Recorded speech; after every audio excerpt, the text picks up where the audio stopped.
Okay, well, good morning, everybody. I want to start with Jeremiah chapter 5, and I want to read just the first couple of verses. God says to Jeremiah, "Run back and forth through the streets of Jerusalem, and see now and know, and seek in the broad places of it if you can find a man.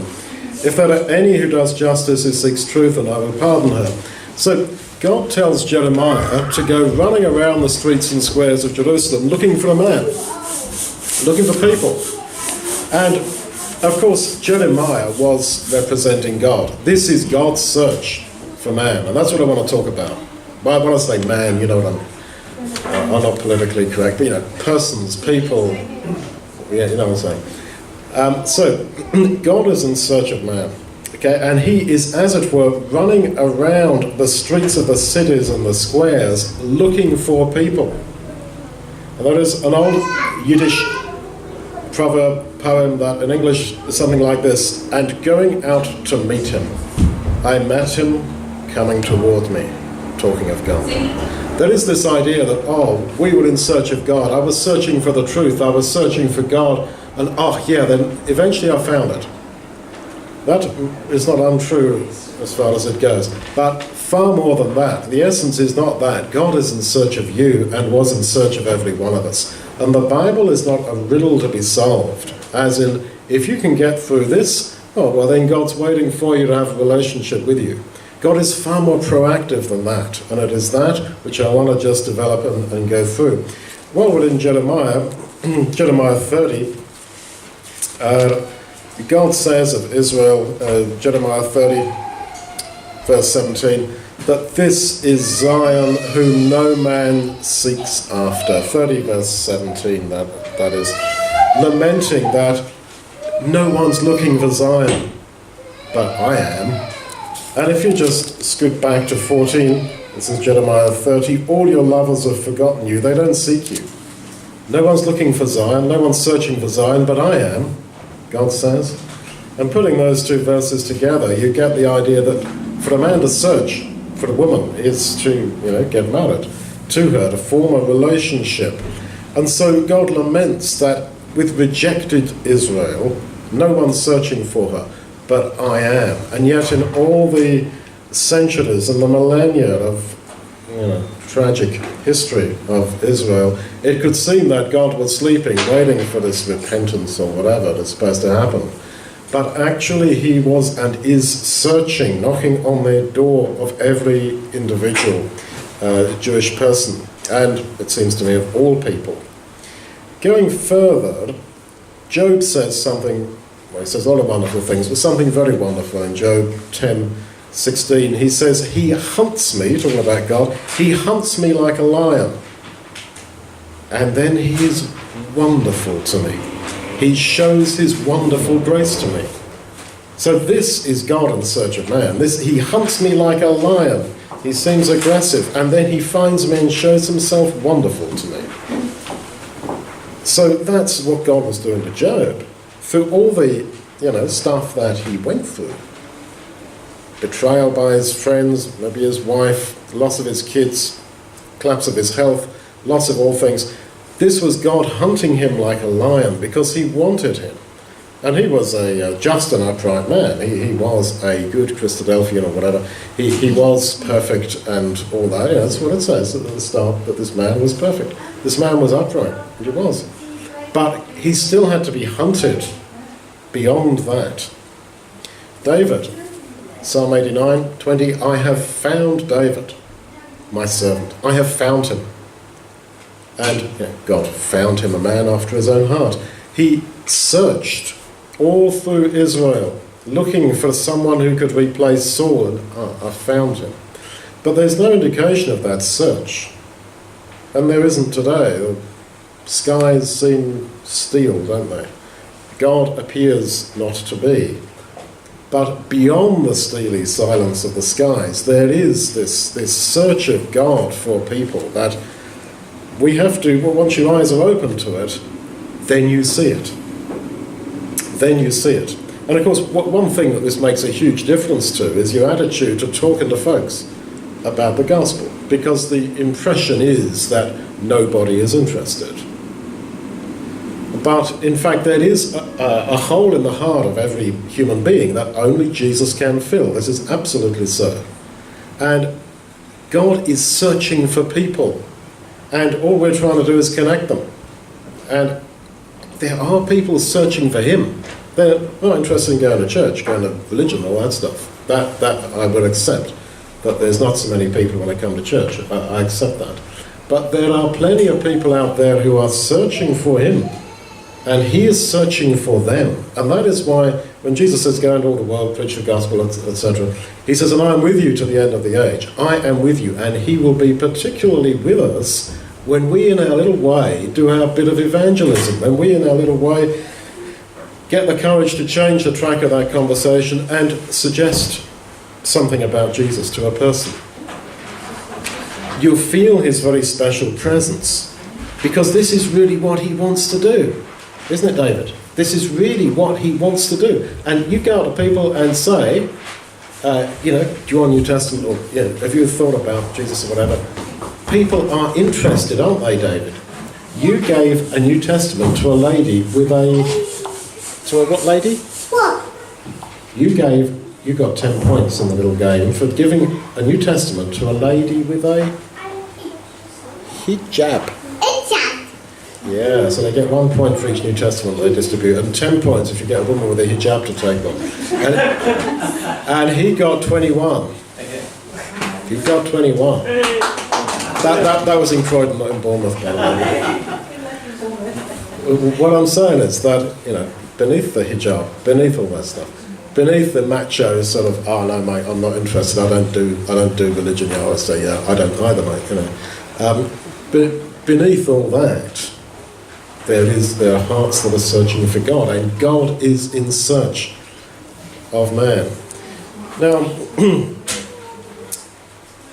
this carries on this theme of God in search for Israel, and I want to delve into it a little bit closer, because were Israel looking for God?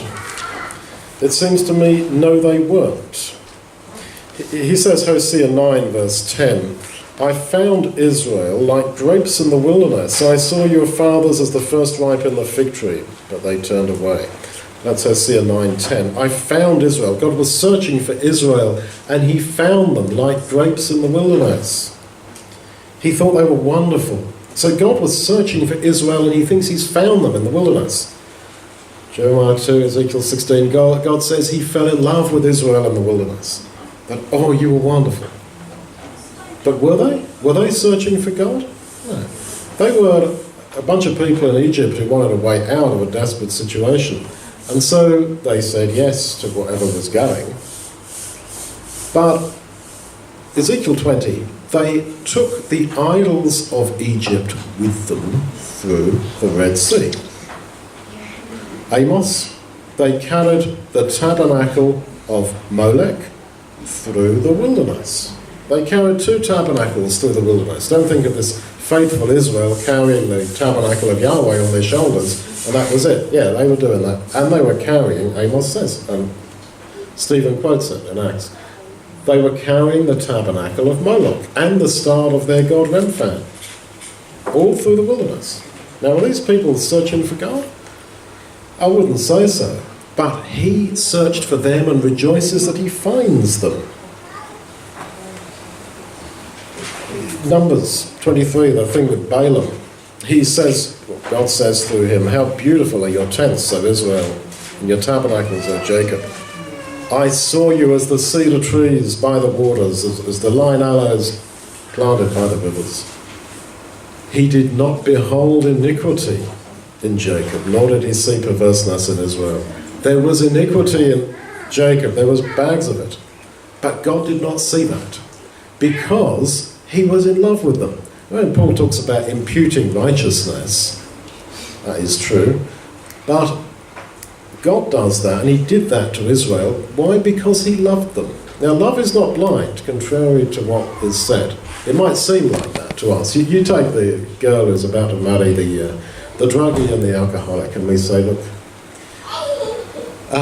do you not see what's going to happen, my dear? And she's not blind. It might seem like that to us. She's not blind, she sees it all. She sees it all. But she sees it in a different way. And she, if you like, to use theological kind of language, she imputes righteousness to the guy. And that is actually part of what love is. To count the other person as wonderful and righteous and whatever wonderful when they're not. That is actually part of love. Yeah? People fall asleep in Christ and the loved, the family left behind. Oh, Mum was wonderful. She was wonderful. Oh, other people will be thinking, yeah, she was a difficult old lady. But but everybody, understandably, because they loved Mum, not my own mum for that matter, because we all loved my mum, whatever. She was wonderful to us. Yeah, sure, she was wonderful. Doesn't mean we were blind to her, does it, David? Yeah. Well, you were. And so this is love. This is love. And this is the love that God shows in his search for people. And he says, I found Israel. Oh, they were wonderful. It was like finding grapes in the wilderness to God. Like they're totally windswept, barren sort of place. Oh, there's lovely grapes. Well, that's how God liked to see Israel. And it's how he sees us. Now, if you've got Hosea open, Hosea 12 verse 4 goes a little bit more deep on this.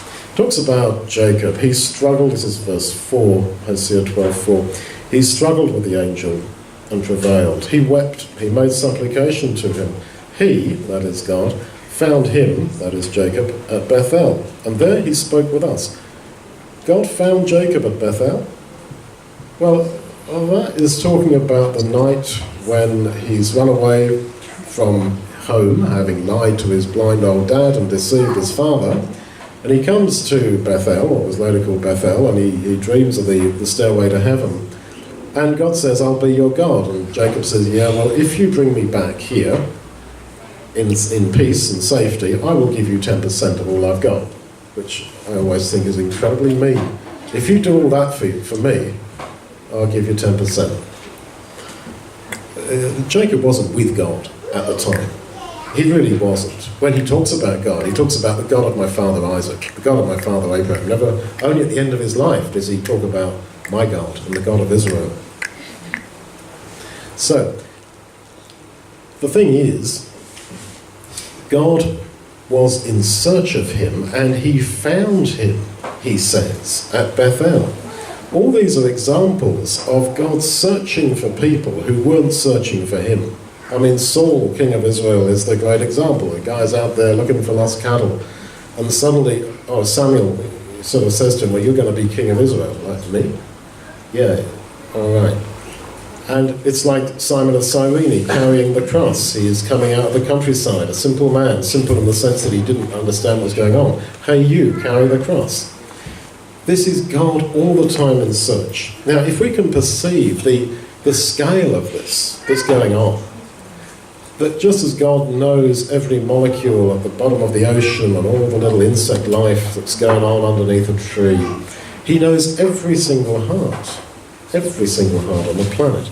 And the magnitude of his work with people is huge. All the little nudges, all the little pushes to try to get someone to him. When you and I walk up to them and say, excuse me, would you like a New Testament? Well, that's definitely a significant part in his program, if you like, with all these people. So God is really at work. The scale and intensity of his work with people is beyond description, is beyond words. But this is so. And so try and get the courage to get involved with people. I don't mean inviting people necessarily to church, but in spiritual conversation. Because, as I say, beneath the bravado of, I'm not into all that, they are. Everyone is actually not only interested, but desperately interested. Absolutely. We met people yesterday on the beach like that. You could smell the drugs coming off these 4 or 5 fellas. You could really smell it way off. And I did engage them. And it turned out, chatting to one of these guys, and they were sort of half high as a kite, but this bloke trying to prove to me that, look here, I'm really interested. He pulled his phone out, his smartphone, and showed me one of those Bible apps. that the guy's downloaded the Bible on his phone. Well, at first blush you would not think these guys are even worth talking to.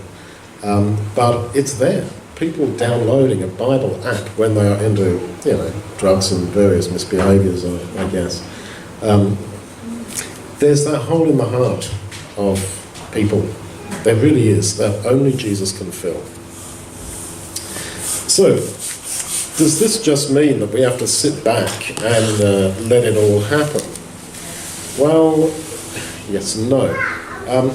In the end, God will not force people to be in his kingdom who don't want to be there. I mean, that would be sort of a bit unkind to make a guy sort of, be good forever sort of thing when he doesn't want to be good sort of thing. And it would be, not his scene. So there has to be a desire. And every one of us here has that desire to be saved. That's why we're here. And if that is our desire, then all that love is appearing will be saved. Paul says that. And so God is not playing hard to get. God is not leaving us with the Bible as a riddle to be solved and facing off against man over this Bible as a riddle that you must sort of conclusively interpret, and then he's kind of there for you. He desperately wants us to be saved. He wants the project to work out. He doesn't want the whole thing that involved the death of his son, the whole expenditure of his heart and soul, to just fail. He wants us to be saved. And this is the good news, that we shall be saved. So God found Jacob at Bethel, but it says that in the context of saying that Jacob wrestled with the angel, which of course was some time after that. Well, why introduce that particular idea? And I think it's because it says that night that Jacob found grace. And it says that he found grace in the eyes of Esau, his brother, and he found grace in God's eyes. So God found him all the way back there in Bethel, and then years later he finds God's grace when he's wrestling with the angel, and they end up wrestling and eventually hugging each other. That's how I see the wrestling incident finishing. God and man hugging each other. That's how it finished, inseparable from each other. And so there is, however, an element to which all of us do search for God. Like I say, the bloke hires a kite down on the beach yesterday with his Bible app on his smartphone. Yeah, there is that element. And in Proverbs, it starts off with Solomon saying, "Lift up your voice for understanding, cry out aloud for wisdom." And then you come to the woman wisdom, and she says that she is crying out to people, and she's lifting up her voice to people as they walk along the path. So woman wisdom, in the metaphor if you like, is crying out to people, is begging people, listen to me, and people are crying out and lifting up their voice, wanting wisdom and understanding. And so the two meet. And of course, when there is this meeting, the people searching for God encounter the God who is searching for them, then there is this electric moment of which the parables in Luke 15 speak. The lost coin, the lost sheep, the lost son. That when the woman finds the coin, or the shepherd finds the sheep, there is this party. And we should understand it. God has been searching every heart all over the planet, wanting this one, that one, doesn't work out. She loses interest. He drops off the edge. She gets involved in religion too much. Whatever goes wrong. It fails all the time. But then one person makes it and keeps on, yes, and says yes to God. Wow. And so there is this magic moment when, if you like, heaven and earth meet. And there is this party in heaven. That's the whole point of those three parables. And yet the first two of them, the lost sheep and the lost coin, they're objects, if you like, that were not searching. The coin wasn't searching. It didn't sprout legs and start searching for its owner. The sheep didn't start searching for the shepherd. It shows God's initiative in all this. And in fact, the prodigal son the same. You could say, yeah, well, he returned, but not really, because he just wants to get somewhere with his food. He says, well, I won't ever be my father's son again. I'll just go back and see if I could become his servant. At least I'll get some food instead of dying with hunger. But the father is out there, as we know, all the time, looking for him to come home. So the initiative is with God. We love, 1 John, because he first loved us. It is not we who take the initiative. We love God this way. We love God because he first loved us. The first move was always with him.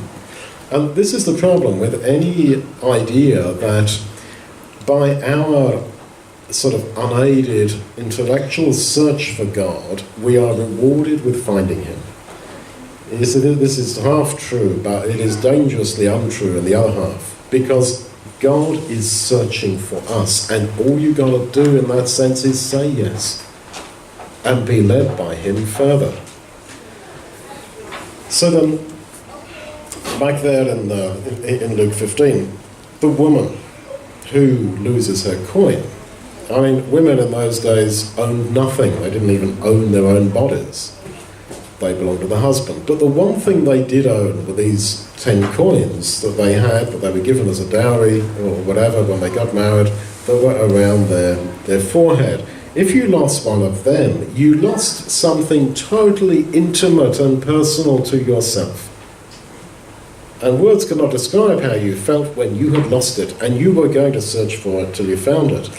This is the meaning of us to God, that we are that meaningful to him, and not only you and me, but actually all the people that he's searching for. So in what sense then, and how are we found? Well, we're found, the guy can be at a bus stop repenting of some sin he committed, 10 years ago or something. Yeah, sure. And then God finds him. It can be in baptism. It's ongoing through your life. But on a sort of global scale, on a bigger scale, I think we were all found when Jesus died on the cross, which is what we're here to remember. And why I say that is on the basis of the parable of the lost sheep, because the sheep is lost, and the shepherd, who is clearly Jesus, goes to find it and puts it on his shoulders. Now, if you imagine, I'm not an actor, but if you can imagine a shepherd, well, Cindy, you're the actress around here. Can you come and act? This isn't scripted, by the way. Can you come and act a shepherdess, carrying a sheep on his shoulders? Yeah, put David on my shoulder. Right, okay. Who else walked like this? The cross, thank you, Chris. So, it was exactly the same picture. And thank you, darling. And so the shepherd, the sheep that's lost, is the cross. He carried our sins, so forth. Exactly the same visual image. And of course, when he gets home, he invites everyone to rejoice with him that I have found that which is lost, and so there shall be joy amongst the angels of heaven, and so on. And that joy was surely there in heaven when Jesus did it, and we were found. So, we're here to celebrate. We are here to join in the rejoicing. But there's an element of unreality in all the parables. They on the surface at first blush appear to be normal little stories, but they've all got this bit in them that is unreal. Okay, let's take the lost sheep. A shepherd who loses 1%. Well, 1% lost cattle is actually quite good. Don't worry about it. But this one goes out looking for this sheep and leaves the 99. And when he comes back, he brings the sheep not to the sheepfold, but into his house. He carries it on his shoulder with the sheep kicking and screaming all the way. I mean, there's children's, children's Bibles, pictures of happy sheepy, with a smiley face, bobbing along on Shepherd's shoulder. I mean, he was doing poos all down his back. It's truly, it's what I tell my kids. I said, you realise that's not right. You know what the sheep was doing on his back? And certainly sheep don't like to be carried. Well, I'm not a farmer, but I guess they don't like to be carried on humans' shoulders. And of course this is us, is it not? And anyway, when he gets it back, he doesn't take it back to the sheepfold. There's an element of unreality. He brings it into his house. Then another weird bit, he invites his neighbours to come round to his house to look at his sheep in his house. That's very weird. But of course, the idea is that yes, this is the unusual Saviour that we are here to remember. And this is the value and the meaning of persons. So we're here to join in the celebration. The sheep joins in the celebration. That's the idea. And you think, well, what does the sheep understand? Well, what do we understand, actually? With God, Jesus and the angels looking down here on us, well, that's what it must seem. What do they understand? Yeah, a little bit. But we do. And we say, Father, Jesus, thank you. We do struggle in our little sheep-like way to appreciate what you have done, that you have searched for me, that you have found me. And this is the most wonderful truth, as I say, that God is in search of man. And man is not alone. You are not alone. I'm not alone. Israel is not alone. But beyond the steely silence of the skies, beyond what appears, there is this huge level of activity by God for his people.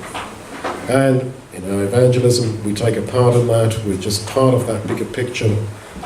And in our celebration now, in the bread and wine, of what he has done, we are, as I say, part of that celebration.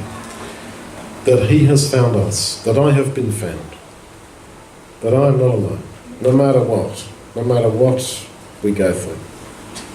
I look around, you're not kids, mate. When we're all mature people, we have all seen this, have we not?